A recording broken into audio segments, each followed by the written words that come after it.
പൊതുവിൽ ഈ സമൂഹത്തിൽ ധാരാളം നന്മ ചെയ്ത് ജീവിച്ച, എന്നാൽ ലാ ഇലാഹ ഇല്ലല്ലാഹ് അംഗീകരിക്കാതെ മരിച്ചുപോയ കുറേ മനുഷ്യന്മാരുണ്ട്. അവർ നാട്ടിൽ ഒരുപാട് നന്മകൾ ചെയ്ത് ജീവിച്ച ആളുകളാണ്. പക്ഷെ അവർക്ക് സ്വർഗം ലഭിക്കുന്നില്ല. ഇതൊരു ഭാഗത്തെ പ്രശ്നം. കേരളത്തിലൊക്കെ വിവാദമായ പരാമർശങ്ങളൊക്കെ ഓർക്കുന്നുണ്ടാവും. അയാളും ഇയാളും സ്വർഗത്തിലില്ലെങ്കിൽ എനിക്കത് വേണ്ടെന്നൊക്കെ പറഞ്ഞ വിവാദങ്ങളൊക്കെ ഓർക്കുന്നുണ്ടാവും. ഇനി ഇതിൻ്റെ ഒരു മറുവശമുണ്ട്. ഒരാൾ കുറേ തിന്മ ചെയ്ത് ജീവിച്ചു, കുറേ കഴിഞ്ഞ് അയാൾ ലാ ഇലാഹ ഇല്ലല്ലാഹ് അംഗീകരിച്ചു. അപ്പോൾ അയാൾക്ക് സ്വർഗമുണ്ട്, അയാൾ നരകത്ത് പോകുന്നില്ല. ഒരുപക്ഷെ ആ തിന്മ ചെയ്ത കാലത്ത് അയാളുടെ പ്രയാസങ്ങൾ ഏറ്റുവാങ്ങിയ ആൾ പോലും നരകത്ത് പോകും. അപ്പോൾ ഇയാൾ ലാ ഇലാഹ ഇല്ലല്ലാഹ് അംഗീകരിച്ചു എന്നതുകൊണ്ട് ഇയാൾ സ്വർഗത്തിൽ പോവുകയാണ്. നന്മ ചെയ്ത് ജീവിച്ച ആൾക്ക് സ്വർഗം കിട്ടുന്നില്ല ലാ ഇലാഹ ഇല്ലല്ലാഹ് അംഗീകരിക്കാത്തത് കൊണ്ട്. ഇതിൽ കുറേ ഉദാഹരണങ്ങളൊക്കെ ആളുകൾ പറയാറുണ്ട്, ഞാനത് പറയുന്നില്ല. ഇത് ശരിക്കൊരു അനീതിയല്ലേ എന്നതാണ്. യഥാർത്ഥത്തിൽ ഇവിടെ ഒരു അനീതിയുടെ വിഷയം വരുന്നില്ല. ഇപ്പോൾ നബി സല്ലല്ലാഹു അലൈഹി വസല്ലമയുടെ കാലഘട്ടത്തിൽ, അതിന് തൊട്ടു മുമ്പുള്ള കാലഘട്ടത്തിൽ ജീവിച്ചൊരു വ്യക്തിയാണ് ഇബ്നു ജദ്ആൻ എന്ന് പറയുന്ന മനുഷ്യൻ. ഇമാം മുസ്ലിം ഉദ്ധരിക്കുന്ന ഹദീസിൽ കാണാം, ആയിഷ റളിയല്ലാഹു അൻഹ വന്നിട്ട് റസൂലുള്ളാഹിനോട് ചോദിക്കാൻ, ഇന്ന ഇബ്നു ജദ്ആൻ കാന ഫിൽ ജാഹിലിയത്തി യസിലുർ റഹിമ വയുത്ഇമുൽ മിസ്കീൻ. ഈ ഇബ്നു ജദ്ആൻ എന്ന് പറയുന്ന സത്യനിഷേധിയായി ലാ ഇലാഹ ഇല്ലല്ലാഹ് അംഗീകരിക്കാത്ത ഒരു കാഫിറായ മനുഷ്യൻ, അയാൾ ഒരുപാട് ആളുകൾക്ക്, പാവങ്ങളായ ആളുകൾക്ക് ഭക്ഷണം കൊടുത്ത, കുടുംബ ബന്ധങ്ങൾ തമ്മിൽ ഇണക്കാൻ വേണ്ടി പരിശ്രമിച്ച് കുടുംബ ബന്ധങ്ങൾ ചേർത്ത ഒരു മനുഷ്യനാണ്, നന്മ ചെയ്തൊരു മനുഷ്യനാണ്. അപ്പം അയാൾക്ക് നബിയെ ഈ നന്മകളൊക്കെ ഉപകാരം ചെയ്യുമോ എന്നാണ് റസൂലുള്ളാഹി സ്വല്ലല്ലാഹു അലൈഹി വസല്ലം അടുക്കൽ വന്നിട്ട് ചില ആൾ സാധാരണ ഇന്ന് ചോദിക്കുന്ന പോലെ, ഇന്ന ആൾ സ്വർഗത്ത് പോലെ, ഇന്ന ആൾ സ്വർഗത്ത് പോലെ, ഇന്ന ആൾ ഒക്കെ പോകുമെന്നൊക്കെ ചോദിക്കുന്ന പോലെ. അപ്പം നബി സല്ലല്ലാഹു അലൈഹി വസല്ലം കൊടുത്ത മറുപടി എന്താ വെച്ചാൽ, ലാ യൻഫഉഹു, അത് പരലോകത്ത് അവന് ഉപകാരം ചെയ്യുകയില്ല. കാരണം എന്തുകൊണ്ട്? ഇന്നഹു ലം യഖുൽ യൗമൻ റബ്ബി അഗ്ഫിർലി ഖതിയതി യൗമദ്ദീൻ. പടച്ചോനെ, എനിക്ക് പരലോകം ഉണ്ടല്ലോ, ആ പരലോകത്തിൻ്റെ തെറ്റുകളൊക്കെ പൊറുക്കപ്പെടണം, ഈ നന്മകളൊക്കെ ഞാൻ ചെയ്തത് നിനക്ക് വേണ്ടിയാണ് എന്ന് അയാൾ ഒരു ദിവസം പോലും പറഞ്ഞിട്ടില്ല. അപ്പോൾ നമ്മൾ ആർക്ക് വേണ്ടിയാണോ വാദിക്കുന്നത് അവർക്ക് ഈ സ്വർഗം ലക്ഷ്യമല്ല. അതാണ് നമ്മൾ മനസ്സിലാക്കേണ്ട ഒരു പോയിന്റ്. ഇപ്പോൾ നമ്മൾ ഇന്ന ആൾ സ്വർഗത്ത് പോകുമോ, ഇന്ന ആൾ നരകത്ത് പോകുമെന്ന് ചോദിക്കുന്ന ആളുകൾ, ആ ആളുകൾക്ക് എനിക്ക് സ്വർഗം കിട്ടണമെന്ന് ആഗ്രഹിച്ചു കൊണ്ടല്ല അവർ ഈ നന്മയൊന്നും ചെയ്യുന്നത്. അങ്ങനെ അള്ളാഹു സുബ്ഹാനഹു വ തആല അവരോട് പറയുകയും അവരത് ചെയ്യുകയും എന്നിട്ട് പടച്ചവൻ സ്വർഗം കൊടുക്കാതിരിക്കുകയും ചെയ്യുമ്പോഴല്ലേ അനീതി വരുന്നുള്ളൂ. മാത്രവുമല്ല, അവരത് ആഗ്രഹിക്കുന്നേയില്ല. വിശുദ്ധ ഖുർആനിൽ അതുകൊണ്ടാണ് പറഞ്ഞത്, ഈ പരലോക വിശ്വാസവും തൗഹീദുമുള്ള ആളുകൾക്ക് ഇതൊക്കെ ഉപകാരപ്പെടുകയുള്ളൂ. കാരണം ആ വിശ്വാസമുള്ളവനെ അത് കിട്ടണമെന്ന ആഗ്രഹത്തിൽ ചെയ്യുകയുള്ളൂ. ഇപ്പോൾ ഉദാഹരണം, കപട വിശ്വാസികൾ, മുനാഫിക്കീങ്ങൾ. ആ മുനാഫിക്കീങ്ങൾ ചില സദഖക്ക് റസൂലുള്ളാഹിന്റെ കാലത്ത് കൊടുത്തിരുന്നു. അപ്പോൾ അതിനെ വിമർശിച്ചുകൊണ്ട് അല്ലാഹു പറയുന്നു, വമാ മനഅഹും അൻ തുഖ്ബല മിൻഹും നഫഖാതും ഇല്ലാ അന്നഹും കഫറു ബില്ലാഹി വബിറസൂലിഹി. എന്തുകൊണ്ടാണ് അവരുടെ നന്മകൾ സ്വീകരിക്കപ്പെടാത്തത്? അവർ അള്ളാഹുവിനെയും പ്രവാചകനെയും കളവാക്കിയവരാണ്. എന്നാലും സംശയം ഉണ്ടാവില്ലേ? ചില ആളുകൾ, ഇപ്പോൾ നമ്മുടെ മുസ്ലിമീങ്ങളായിട്ടുള്ള ഒരുപാട് ആളുകൾ ഒരുപാട് നന്മകൾ ഇവിടെ ചെയ്യുന്നുണ്ടല്ലോ, അവർക്കൊക്കെ ആ നന്മകൾ പാഴായി പോകുമോ? ഒരിക്കലുമില്ല. ഇപ്പം നബി സല്ലല്ലാഹു അലൈഹി വസല്ലം പറഞ്ഞ ഹദീസിൽ കാണാം, പ്രവാചകൻ പറയും, ഇന്നൽ കാഫിർ ഇദാ അമില ഹസനത്തൻ.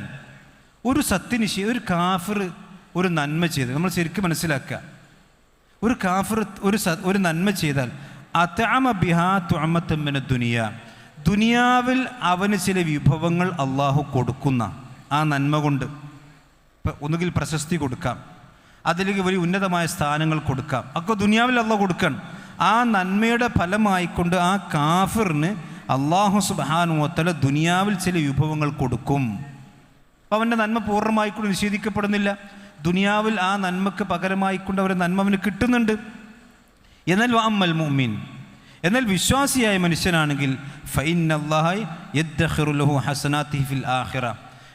ഒരു വിശ്വാസിയെ സംബന്ധിച്ച് ഇപ്പോൾ ദുനിയാവിൽ അല്ലാഹു അതിന് നന്മക്ക് പ്രതിഫലം കൊടുക്കില്ല, അത് പരലോകത്തേക്ക് അള്ളാഹു സുബ്ഹാനഹു വ തആല നീക്കി വെക്കുകയും വയുഅഖിബഹു റിസ്ഖൻ ഫിദ് ദുനിയ അലാ തഅതിഹി, ആ നന്മയുടെ ഫലമായിക്കൊണ്ട് ഈ ദുനിയാവിൽ അള്ളാഹു അവന് ചെറിയ ചില ആസ്വാദനങ്ങൾ കൊടുക്കുകയും അതിൻ്റെ ഇരട്ടിയായിക്കൊണ്ട് പരലോകത്ത് കൊടുക്കുകയും ചെയ്യും. എന്നാൽ കാഫിറിനെ സംബന്ധിച്ചിടത്തോളം, ഒരു സത്യനിഷേധിയെ സംബന്ധിച്ചിടത്തോളം ദുനിയാവിൽ തന്നെ അള്ളാഹു അതിൻ്റെ പ്രതിഫലം കൊടുത്തു തീർക്കും. എന്നാൽ പരലോകത്തെത്തുമ്പോൾ വഖദിംന ഇലാ മാ അമിലു മിൻ അമലിൻ വജഅൽനാഹു ഹബഅൻ മൻസൂറ. ഇനി ഇവിടെ വിശുദ്ധ ഖുർആൻ തന്നെ ഈ കാര്യം വളരെ വ്യക്തമായി പറഞ്ഞിട്ടുണ്ട്. മൻ കാന യുരീദുൽ ആജില, ദുനിയാവ് ആഗ്രഹിച്ചുകൊണ്ടാണ് ഒരാൾ നന്മ ചെയ്യുന്നതെങ്കിൽ അജ്ജൽനാ ലഹു ഫീഹാ മാ നശാ, നാം ഉദ്ദേശിക്കുന്ന കാര്യങ്ങൾ ദുനിയാവിൽ അവന് നാം കൊടുക്കും. അപ്പോൾ നമുക്കറിയാം, ദുനിയാവിലുള്ള ഏറ്റവും വലിയ സമ്പന്നന്മാരുടെ ലിസ്റ്റ് എടുത്ത് പരിശോധിച്ച് നോക്കാം. വലിയ വലിയ ആസ്വദിച്ചുകൊണ്ട് ജീവിതം ആസ്വദിക്കുന്ന ഒരു ലിസ്റ്റ് എടുത്ത് പരിശോധിച്ചാൽ അവരൊന്നും ഒരു പക്ഷേ വിശ്വാസികളാകൂല, ലാ ഇലാഹ ഇല്ലല്ലാഹ് അംഗീകരിച്ചവരാകൂല. അപ്പോൾ ദുനിയാവ് അവൻ ആഗ്രഹിക്കുന്നു, അല്ലാഹു ദുനിയാവ് അവർക്ക് കൊടുക്കും. എന്നാൽ പരലോകത്ത് എന്താണ്ട് സുമ്മ ജഅൽനാ ലഹു ജഹന്നം, പരലോകത്ത് അവന് നരകമായിരിക്കും. എന്നാൽ വമൻ അറാദൽ ആഖിറ, പരലോകം ആഗ്രഹിച്ചുകൊണ്ടാണ് ഒരാൾ ചെയ്യുന്നതെങ്കിൽ വസഅ ലഹാ സഅയഹു വഹുവ മുഅ്മിൻ, വിശ്വാസിയായിക്കൊണ്ട് അതിൻ്റെ പരിശ്രമം നടത്തിയാൽ ഉലൈക കാന സഅയുഹും മഷ്കൂറ, അവൻ്റെ സഅയാണ്, അവൻ്റെ പരിശ്രമമാണ് അള്ളാഹുവിൻ്റെ അടുക്ക് സ്വീകരിക്കപ്പെടുകയും അവന് നന്മ കിട്ടുകയും ചെയ്യും. അതൊരിക്കലും അനീതിയല്ല. അവൻ എന്താണോ ആഗ്രഹിക്കുന്നത് അത് അള്ളാഹുവിന് കൊടുക്കും. പരലോകം ആഗ്രഹിക്കുന്നവർക്ക് പരലോകം കൊടുക്കും, സ്വർഗം ആഗ്രഹിക്കുന്നവർക്ക് സ്വർഗം കൊടുക്കും. സ്വർഗം ആഗ്രഹിക്കാതെ നന്മ ചെയ്യുന്നവർക്ക് ഒരിക്കലും അത് കൊടുക്കേണ്ട. അപ്പോൾ ഉദാഹരണമായി പറഞ്ഞാൽ, ഒരാൾ ഒരു സ്കൂളിൽ വന്ന് രാവിലെ മുതൽ വൈകുന്നേരം വരെ പഠിപ്പിക്കാൻ, രാവിലെ മുതൽ വൈകുന്നേരം വരെ പഠിപ്പിക്കുന്നു. സ്കൂളിൽ അയാൾ ജോയിൻ ചെയ്തിട്ടില്ല, അയാളെ ആ സ്കൂളിൽ ടീച്ചറായി ആരും നിയമിച്ചിട്ടില്ല, അത് പഠിപ്പിക്കാൻ ആരെയും അയാൾ ഏൽപ്പിച്ചിട്ടുമില്ല. പക്ഷേ രാവിലെ ഇങ്ങനെ വരെ പണിയെടുക്കാൻ. പിന്നെ മാസം അവസാനം ചെല്ലുമ്പോൾ അയാളെ സ്കൂളിലെ മാനേജറോ അല്ലെങ്കിൽ ഗവൺമെൻറ് അടുക്ക് ചെന്ന് എനിക്ക് ശമ്പളം തരുമെന്ന് പറഞ്ഞാൽ ആ മാനേജർക്ക് ശമ്പളം കൊടുക്കേണ്ട ആഗ്രഹമില്ല. കാരണം അയാൾ ഒന്ന് ഈ സ്കൂളിൽ ജോയിൻ ചെയ്തെങ്കിൽ മാത്രമേ ശമ്പളം കൊടുക്കാനുള്ള ബാധ്യത അള്ളാഹു പിന്നെ മാനേജർക്ക് ഉണ്ടാവുള്ളൂ.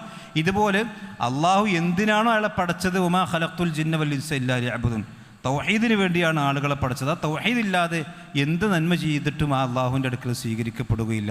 നേരെ മറിച്ച് ഒരു മനുഷ്യരെ സംബന്ധിച്ച് അയാൾ ലക്ഷ്യം എന്താണ്, ആ ലക്ഷ്യം അവിടെ പൂർത്തീകരിക്കപ്പെടുന്ന അവസ്ഥയുണ്ട്. പരലോകത്തെ സംബന്ധിച്ചിടത്തോളം ആ പരലോകം ആഗ്രഹിച്ചുകൊണ്ട് ചെയ്ത ആളുകൾക്ക് മാത്രമേ അള്ളാഹു സ്വർഗത്തിൽ പ്രതിഫലം കൊടുക്കൂ. അതൊരിക്കലും അനീതിയല്ല.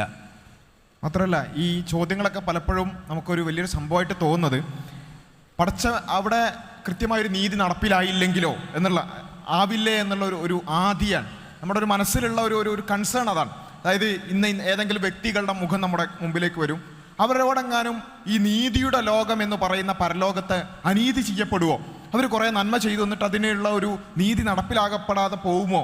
ഇതാണ് പലപ്പോഴും ഈ ചോദ്യം വരാനുള്ള കാരണം എന്ന് പറയുന്നത്.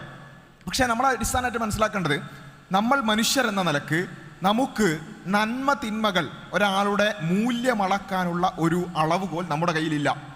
ഉദാഹരണത്തിന്, നമ്മളൊരു വ്യക്തിയെ കാണുന്നു, ആ വ്യക്തി അയാൾ എത്ര നന്മ ചെയ്യുന്നു, എത്ര തിന്മ ചെയ്യുന്നു, ആ നന്മ ചെയ്യുന്നത് എത്രത്തോളം ശുദ്ധമായിട്ടാണ്, തിന്മ ചെയ്യുന്നത് എങ്ങനെയാണ്, ഇതൊന്നും നമുക്കറിയില്ല. പുറമേ കാണുന്നത് മാത്രമേ നമുക്ക് കാണാൻ പറ്റുള്ളൂ. അതുകൊണ്ട് നമുക്കൊരിക്കലും ഒരാൾ എത്രത്തോളം സ്വർഗത്തിൽ പോകണോ നരകത്തിൽ പോകണോ, അല്ലെങ്കിൽ അയാൾ എത്രത്തോളം നല്ലവനാണ് മോശക്കാരനാണ്, ഇതൊന്നും പറയാനുള്ള അളവുകോൽ നമ്മുടെ കയ്യിലില്ല. ആ അളവുകോൽ ആരുടെ കയ്യിലേ ഉള്ളൂ? പടച്ചവൻ്റെ കയ്യിലേ ഉള്ളൂ. അപ്പോൾ നമുക്കെന്ത് ചെയ്യാൻ പറ്റില്ല? ഓരോ വ്യക്തികളെ വെച്ചിട്ട് ഇയാൾ സ്വർഗത്തിൽ പോകേണ്ടവനാണ് അല്ലെങ്കിൽ ഇയാൾ നല്ലവനാണ് എന്ന് വിധിക്കാൻ നമുക്ക് നമ്മുടെ കയ്യിൽ അളവുകോലില്ല. അളവുകോലുള്ളത് ആരുടെ കയ്യിൽ മാത്രമാണ്? പടച്ചവൻ്റെ കയ്യിൽ മാത്രമാണ്. മനസ്സറിയുന്ന, മനസ്സിൻ്റെ വിചാരങ്ങൾ അറിയുന്ന, കട്ടുനോട്ടങ്ങൾ പോലും അറിയുന്ന പടച്ചോനാണ് അത് പറ്റുക. ഇനി ആ പറ്റുന്ന പടച്ചോൻ നമുക്കൊരു വാഗ്ദാനം കൂടി തന്നിട്ടുണ്ട്. അതെന്താ? ഫല യുദ്ലമൂന ഫതീല, ഫല യുദ്ലമൂന ഖലീല എന്നൊക്കെ പറഞ്ഞുകൊണ്ടുള്ള പല പ്രയോഗങ്ങൾ നമുക്ക് ഖുർആനിൽ കാണാൻ സാധിക്കും. നിങ്ങളോട് അല്ലെങ്കിൽ മനുഷ്യരോട് ഒരു തരിമ്പ് പോലും, ഒരു അണുമണി തൂക്കം പോലും അനീതി ചെയ്യില്ല.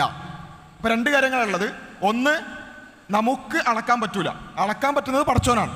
ആ അളക്കുന്ന പടച്ചവൻ നമ്മളോട് ഒരു വാഗ്ദാനം തന്നിരിക്കുകയാണെന്ത്? ഒരു തരിമ്പ് പോലും അനീതി ചെയ്യൂല.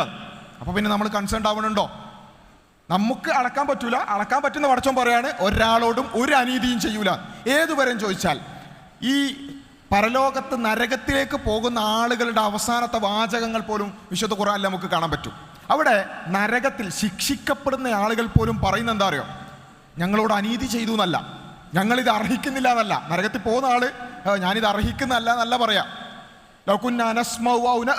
ഞങ്ങളെങ്ങനെ കേട്ടിരുന്നെങ്കിൽ, ആലോചിച്ചിരുന്നെങ്കിൽ, നന്മ ചെയ്തിരുന്നെങ്കിൽ എന്ന്, അതായത് ഞങ്ങൾ ഇത് അർഹിക്കുന്നതാണ്, ഈ ശിക്ഷ അർഹിക്കുന്നതാണ്.